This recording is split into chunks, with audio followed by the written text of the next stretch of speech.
ডাকসু আমাকে আমন্ত্রণ জানিয়েছে, আমি বেশ আপ্লুত হয়েছি। অনেকে দু একজন হয়তো আমাকে বলেছেন যে এখানে তো অন্যরা এখন দায়িত্ব পালন করছেন। আমি বললাম যে করুক, কিন্তু ডাকসু একটা মর্যাদাশালী প্রতিষ্ঠান, এখানে যেই থাকুক না কেন তারা যখন আমাকে বলেছেন, আমি সেখানে গিয়ে আমার যে চিন্তা, আমার যে ভাবনা, তার যতটুকু সম্ভব আমি সেটা তুলে ধরার চেষ্টা করব।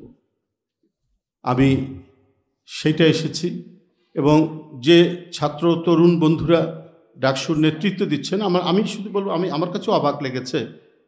আপনার অক্সফোর্ড ইউনিয়নে যারা নির্বাচিত হন তারা কিন্তু সমাজ এবং রাষ্ট্রের রাজনীতির যে কোনো ব্যক্তিকে তারা নিয়ে এসে বক্তব্য রাখান তারা সেই জায়গায়। অনেকেই গিয়ে বক্তৃতা করেছেন।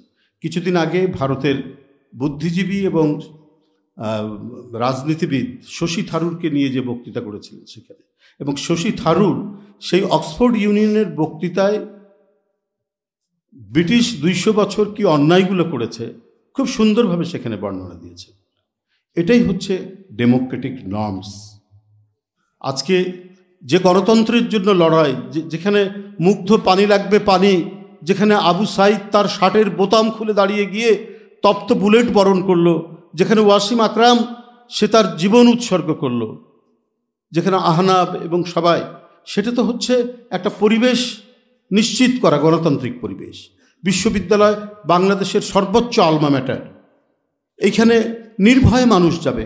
আওয়ামী লীগের আমলে আমরা মানে ইউনিভার্সিটির ভিতর দিয়ে গেলে পরেও প্রিন্টেড গ্লাসটা তুলে ধরতাম যে কোনো ছাত্রলীগ দেখে ফেললো কি না, কারণ আমি পার্টির পক্ষ থেকে প্রেস ব্রিফিং করি, কথাবার্তা বলি, আমাকে অ্যাটাক করে কিনা, একটা ভয়, একটা আতঙ্ক, একটা শঙ্কা, এটা নিয়ে আমাকে ক্যাম্পাসের মধ্যে দিয়ে বা আমাদের মতো অনেক লোককে যেতে হতো, যখন কোনো উপায় থাকতো না, ক্যাম্পাসের ভিতর দিয়ে যেতেই হবে।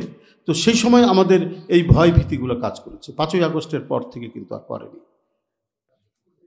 ফার্স্ট ইয়ার, সেকেন্ড ইয়ার বা থার্ড ইয়ারের ছাত্র, তাদের হয়তো মনে নেই, তারা তখন অল্প বয়স, হয়তো সংবাদপত্র পড়ার বা টেলিভিশন দেখারও বয়স হয়নি। তারা এই নিষ্ঠুর নারকীয়তার যে দৃশ্য আমরা দেখেছি সেটা ভাষায় বর্ণনা করার মতো নয়।